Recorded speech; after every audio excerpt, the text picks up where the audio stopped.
Ito pala, magkalderita tayo guys. Ayan. Na-slice ko na pala yung baka. Ayan, yung baka, then carrots, patatas, and ito, then ito, hindi na ako magbunuli ng green. Ito na lang guys. Para let's luto na. Lloyds, ayan na nga. Pasok na lahat ang ingredients, kaso wala pang lasa.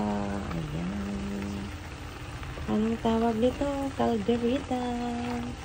Panglasa na lang ang kulang. Pinapalambot ko na. Mas maganda kasi kung konti lang din ng tubig. Ayan. Diba? Ayan. Super yummy nito mga Lloyds. Malambot na ang carrots, patatas, karne, hahalo ko lang itong ano yan. Itong anong tawag ito, atchal na dilaw at saka pula. Ayan, pakuluan lang konti, tapos lagyan lang pang lasa para happy tummy na meat. Ayan, nagluto ako ngayon dahil bukas laban lang sa pork na naman sa gabi. Ayan. Wow, yum to mga Lloyds. Food ko to at saka ng aking hubby. Ayan, takpan muna natin. Ayan na mga Lloyds, nilagay ko na yung pampalasa. Mix-mix muna natin. Tapos pakuluan lang natin ng ilang minuto. Ayan. Wow. Madali ang luto lang to. Ayan.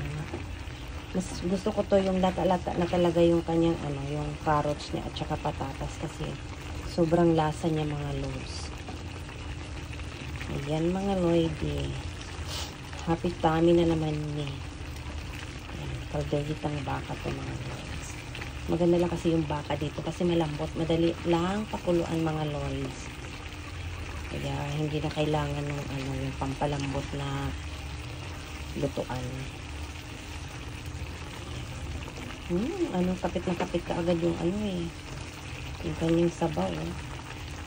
Ayan, mas masarap ito. Wala masyadong sabaw. Ayan mga Lloyds. Kita nyo naman. Sobrang lambot. Wow. Yum yum.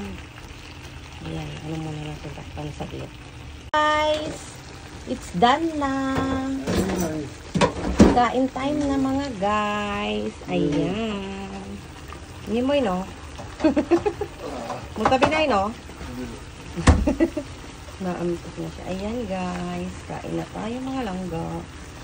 Ang bango grabe oh. Konti lang ang karne pero ang daming gulay. Okay na yan.